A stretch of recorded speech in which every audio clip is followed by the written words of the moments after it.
So finally, I got my hands on a Toyota Yaris Cross hybrid, and as always, I'm going to be taking you all around the vehicle, inside the vehicle, carry the vehicle for a drive, and give you all my thoughts along the way. As always, let's start with the exterior dimensions. It has a length of 13 feet 9 inches, a width of 5 feet 7 inches, and a height of 5 feet 1 inch. In terms of curb weight, it has a curb weight of between 2,400 and 2,800 pounds. This is dependent on trim. When it comes to ground clearance, you have a generous minimum ground clearance of 6.6 inches, and this is one of the things that separates these crossover segments from the sedan counterparts. They have a bit more ground clearance, giving you an SUV type feel.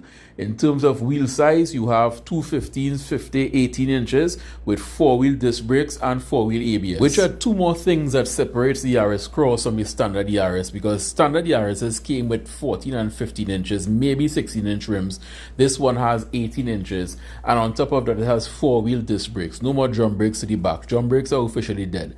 Up front here, you can see, now I really love these headlights, especially if the vehicle is black. It has that kind of bug eye look. I really love these headlights. Up front, under the Toyota emblem, you have a forward-facing camera. This camera isn't only for your 360 backup camera system, but it also looks at the road ahead. It's a part of the lane keep and lane departure warning system. I'll demonstrate more on that later on. To the left and right, you have these daytime running lights that also doubles as your indicators, but I don't think they are too bright. I think they should have made them brighter. Here you can see a headlight assembly with a second daytime running light system on top. You have side mirrors that are power folding, and you have side repeaters for your indicators as well. Underneath each side mirror, left and right, you have your camera, which is a part of your 360 view. And it's so amazing to see that most cars coming now with this 360 view system is no longer a feature that is only for luxury vehicles. Every vehicle now has it. To the rear, you have your rear taillight assembly. This is what it looks like. When it comes to badging, you have your Yaris Cross badge on the left-hand side of the tailgate. And over to the right, you have your hybrid and your E4 badge. Now, the E4 is because this vehicle has a rear motor as well. So this can operate as a 4-wheel drive vehicle when the time calls for it. You can't really adjust it, except for a small dial on the inside that allows you to adjust for snow, trail, or normal driving modes, where if the rear is slipping or the vehicle is unstable while driving, it can activate the rear motor, so the vehicle will operate as a 4-wheel drive vehicle for short periods. But for efficiency, it's a 2-wheel drive vehicle. That's pretty cool, especially in a Toyota Yaris. This is what the trunk looks like. It's not that big. Temper your expectations. It's a Toyota Yaris after all. However, as you can see, it's adequate. I don't think for the average person toting maybe groceries or small luggage to the airport or from the airport, you won't really have an issue here. Cool things though, you have a power outlet and you have a 100-volt plug outlet at the back here. Like literally a plug outlet. You can plug something in to the back here. I find it really cool. I was not expecting to see it in a Toyota Yaris, because after all, what is our owner of a Yaris going to do? Take the Yaris camping or something, have power tools plugged in at the rear here? But it's here. If you need it, it's better to have it and not need it than need it and not have it. Here you have a mounting point on the rear of the seat. Left and right has one. You have cup holders in the center there, so you can fold that centerpiece down and have cup holders at the rear there, but obviously you won't be able to use the centerpiece if you have the cup holders. Here you have mounting points to the right and the left, to the front, and also to the rear you have mounting points again, well, in the form of hooks to the right and the left. Also to the right and the left, even though the left is bigger, you have these small spaces here. Not sure what you can fit in there, but there's like small indentations in the trunk that you can probably shove an extra bag into or something. Lifting up the flooring of the trunk, there's no spare tire. You have a large piece of styrofoam with a patch kit and an inflator. So you patch your tire, you take out your inflator, plug it into the power outlet, and reinflate your tires. This is to be expected. Most vehicles come with these things, don't really have a spare tire because spare tires are heavy. And these vehicles are all about fuel savings and minimizing your losses through carrying around extra weight and stuff. So get spare tires out of your mind. Most vehicles are not coming with spare tires anymore. Let's take a look inside the vehicle. Starting with the interior theme. As you can see, the front door panel has this brown and black theme. That's the entire theme of the interior of this vehicle, brown and black. The back doors do not have that brown and black theme, however. It's just a one solid black piece with a center cutout here that is slightly soft but mostly hard plastic. This is what the brown part looks like up close. It's a kind of cloth. I'm not sure if it's cloth or velvet or what, but it's not plastic. The brown part is a type of clothy material. The seats are really nice. And nothing highlights the duality of this vehicle more than the seats, because Certain things you see in this vehicle and you're like, it's a budget vehicle after all. It's a Toyota Yaris. What do you expect?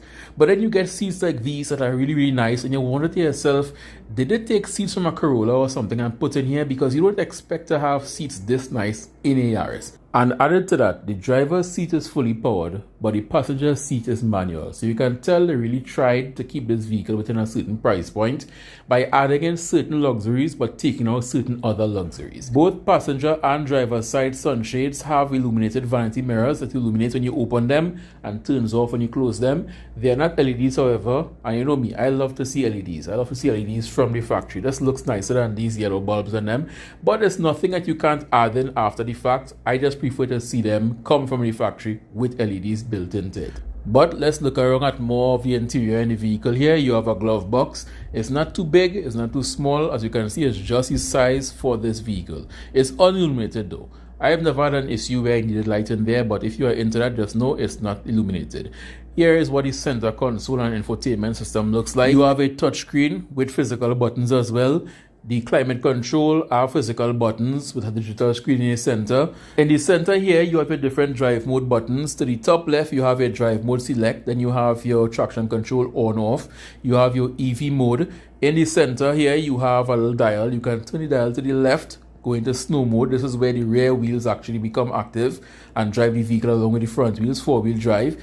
You turn it to the right and you have trail mode. Then you push down to go back into normal mode. This is where the vehicle will be in default most of the times, normal mode. Then you have your hold feature and then you have your electronic park and brake button to the bottom right. Just above that and above your gear selector or your gear shifter, you have this power outlet down to the rear here. You have this large space, you can put a phone or some glasses or whatever you want to fit there. And above that, starting from the left, you have a 2.1 amp power outlet USB. To the far right, you have a standard USB input. Then you have a heated seats controls. Yes, the vehicle does have heated seats. And believe me, heated and ventilated seat options are important, even in a hot country. Most people think we won't need that down here. But you get into a vehicle one day, your back is hurting, you probably lift up something you wasn't supposed to lift up. You get in a vehicle with heated seats or ventilated seats and you put that option on. It soothes the back. It makes your back feel a lot better. Don't knock it till you try it, it works. Here is a closer look at the 2.1 amp USB output, and to the right of the steering wheel you have these controls here. Starting from the camera view one, this is to change the view of what you are seeing on your infotainment system regarding the view of the cameras outside. You touch it and it will adjust the view depending on what mode you are currently in. You have your light height adjust. To the bottom left, you have an AC 100 volt button. I'm guessing this is to activate the 100 volt plug we saw in the back there earlier on. Then you have two blank buttons, and then you have a heated steering wheel control. Again, very important if you have arthritis. It helps. I don't know why, it just helps. And to the right of that, you have an automatic high beam switch. What this does, you can leave your vehicle in high beam mode right through, constantly. And whenever a vehicle is oncoming, it will see the vehicle that is coming and dim the lights, not to dazzle the driver. And as soon as that vehicle passes, it's going to go back to high beam automatically. So you don't have to constantly remember, okay, my high beam on, take it off. My high beam off, put it on. No, the vehicle does that for you automatically in the background. On the door, you have your usual controls from the most vehicles for your power mirrors, your power glass, up, down, your adjustment of your side mirrors, things like that. Not much to talk about here. I'm sure many of you know how these things work by now. Your steering wheel, you have your steering wheel controls, volume, cruise control. This vehicle has adaptive cruise control, by the way. So you can set a speed and it will slow down and speed up depending. And when you add that to the fact that this vehicle does have active lane keeper assist, keeping it within the white lines, it can essentially speed up and slow down and keep itself in lane in traffic. It's not self-driving. Don't let go the steering wheel and go on your phone. It can simply steer itself in certain controlled circumstances. Next, you have your gauge cluster. It's a mixture of analog gauges to the left and right with a large screen in the center. This is common on most Toyota vehicles recently. The RAV4 has it, the Yaris Cross has it, the Yaris has it, and even the Corolla has it. Center, all digital. On the sides, analog. Nothing much to talk about here. It looks nice though. Now, while some of the text here are in Japanese and most of the infotainment system are in Japanese for obvious reasons, once you own the vehicle for a period of time and use your translator to see what is what, you will quickly get accustomed to what it is. Even if you can't read Japanese, you will still understand what this means, what that means. So don't let that deter you too much. And talking about the infotainment system, aside from radio, you can also plug in a USB or plug a phone in or pair your phone using Bluetooth. It has all of that. Now, the reason why it looks like it's lagging here is because I pressed the map button and the map has to load in the background. So that's what this lag is about here.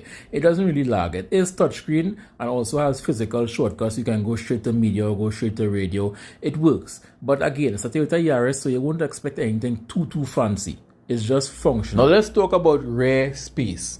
This is with the front seat in the position it is not all the way back and it's also not all the way forward. It's just in the middle of the tracks, and this is the space I have here. Now, I am 5 feet 7 inches. I'm not tall, I'm not too short, but this is the amount of legroom I have here. And this is my problem with most of these crossover vehicles, these subcompact crossover vehicles. So on the outside, it looks bigger, it looks muscular. They give it some more width and some more length and some more height. But once you step into the vehicle, you realize it's the exact same sedan with a bigger body. The outside looks way bigger than the inside really is. For example, the driver's side seat is all the way back on its tracks and the top half is reclined a bit excessively. The average person won't be driving a vehicle like this. But let's say you are. Then you run into this problem because you can't really fit a taller person behind you comfortably. You will have to pull your seats up. So even though on paper, the Yaris Cross is slightly, like inches bigger than the Nissan Note, the Nissan Note somehow still manages to have more internal space. And I think that's because the Nissan Note is what the Nissan Note is. It's a car. So they built the internal space and dimensions to match the exterior dimensions. Whereas with a Cross, most of the times they focus on making the outside look bigger and more muscular and more SUV-like without actually making the inside any bigger. Now, this is not to say that the inside of the Yaris Cross is excessively cramped. It's simply to say that the interior dimensions do not match up with what the eye perceived it should have been given how the outside looks.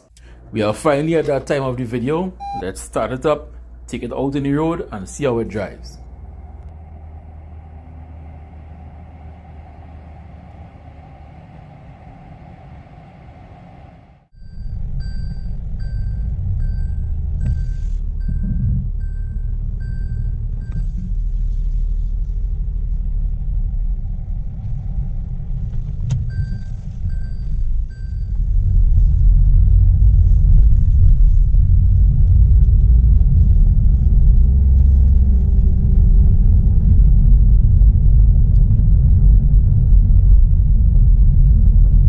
Now, the first thing I noticed once I started driving the Yaris Cross on the road was how noisy this 3-cylinder engine was. It's a 1.5 naturally aspirated 3-cylinder engine. It's the exact same engine that can be found in the new Aqua, and it just seems noisy.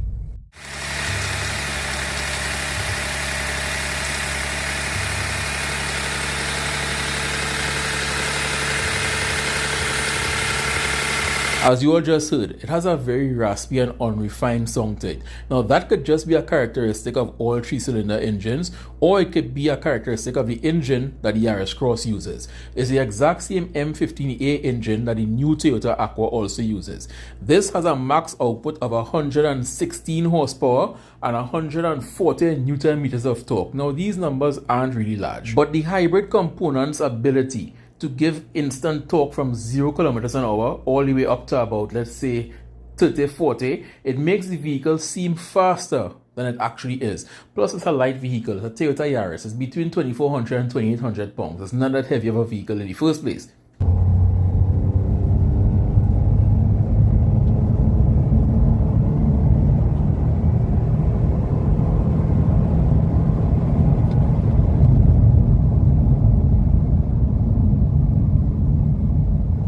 Now, if you're not familiar with the hybrid gauge, pay attention to this gauge on your left-hand side here. You want to be in the green as much as possible. That's eco. That's when the vehicle is most efficient. But notice when I floor it, it passes the green and it goes to power.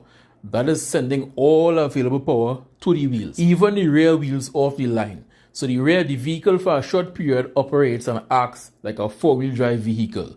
Now, as I climb, I'm still under power. All the power is going towards the wheels and I'm climbing in speed. Now, you will realize the minute I let off the gas pedal, that gauge or needle is going to fall all the way down to the blue, which is the charging stage. This is now using the rotation of the wheels as the vehicle is slowing down to send power back into the batteries. That's why it's called a motor generator. The motor went from acting like a motor propelling the car forward to now acting as a generator, sending electricity back into the batteries for later. Now realize it's now climbing out of the blue and going back into the green. And that's because I'm now off the brake pedal and I'm back on the accelerator pedal slightly to maintain speed. So it's back in its comfortable, eco-friendly zone right in the middle there. And that right there is one of the main reasons why hybrid vehicles are most comfortable and most efficient in stop-go traffic. You use power to get going, then you regen the power when you are slowing down, and then you use that power again to get going again. That is why hybrid technology is so good in traffic-prone places like Trinidad and Tobago. But how does the vehicle drive when you're just driving like a normal person in the green, not max power right through? Surprisingly well. This road really isn't the best. As you can see, there are a few bumps here and there, but it's soaking up the bumps pretty good. And on top of that, the vehicle feels nimble and zippy. You turn the steering wheel and the front just goes, which is what you would expect from a vehicle that is as small as this. Even though it's supposed to be a small compact SUV crossover type thing, it's still a small vehicle and it drives like a small vehicle, nimble and zippy. When it comes to safety tech, you have blind spot warning, which will give you an audible alert and light this up in the side mirror so you can see either left or right that there's something in your blind spot. Now, even though you can't see these two vehicles playing the fool trying to overtake each other at the same time on the road behind you, let's say your mirrors weren't adjusted properly. Then you would still hear the beep and you would still see this light flashing in your side mirrors letting you know it's not safe to overtake, it's not safe to switch lanes, don't attempt it. Next, you have lane keeper assist, which works in two ways. Either you have it set to just beep at you and light up on the instrument cluster, or you're going to have it where it's actually going to take control of the steering wheel and nudge you back into lane like this.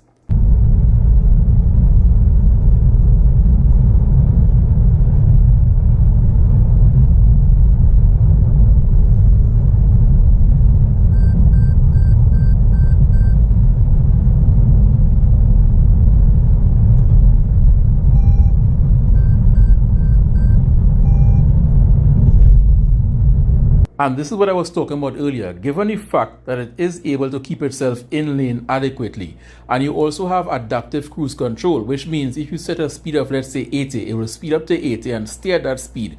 And if the vehicle in front slows down, it will slow down as well, and then also speed up when the vehicle in front speeds up. Now with these small vehicles, people often wonder, how is it merging? What if I have to merge onto an active highway? Well, you do it like this. Like I said, even though it's 3 cylinders, the hybrid component gives it enough oomph to get up and going pretty quickly.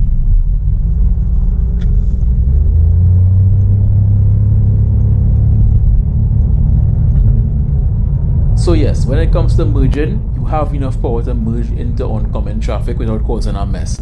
As you can see, this is the instrument cluster at work while you drive. This is what the gauge looks like in real time when you mash brakes. You see it went down to the blue. Now this is a good time to talk about the range. In terms of range, the Yaris Cross has a 36-liter fuel tank. Now you won't ever be running your fuel tank down to fumes, so let's say you are left with about 4 liters in your tank when the gas light turns on. That means it should take just about $210, $211 to fill the Yaris Cross, and with that you can get an estimated range of between 800 to 900 kilometers. Now when they test these vehicles in ideal circumstances with ideal driving conditions, things you would never experience in the real world. So never aim for the highest number. So in the real world, you may get anywhere between 750 to 800 kilometers on a full tank of gas with the Toyota Yaris Cross. The last thing I would like to touch on is the backup camera. It came at an odd place, but I just remembered it. This is what it looks like. It's 360. You can see to the front, to the back, to the sides of the vehicle, and you have a general top-down view. It works really well. I mean, it's not premium looking, but it gets the job done in tight spaces. And the cool thing is, even if it's off and you are going forward, if you pass too close to an object, it will turn the cameras on, showing the forward camera and the side cameras to let you know that you are a bit too close to the left or the right. Pretty cool. All in all, the Yaris Cross is a fun little vehicle. I can see why people like it. I love the front end, but like I said, I love the vehicle when it's black. So you have an all black vehicle and then you have these black headlights with this white strip on top. It looks really, really cool when you see it in person. But I do love the front end. At first I didn't love it, but then it grew on me. It's one of those vehicles where the more you saw it, it's like, it's actually kind of cute, you know. It's actually kind of cute in a fun, playful kind of way.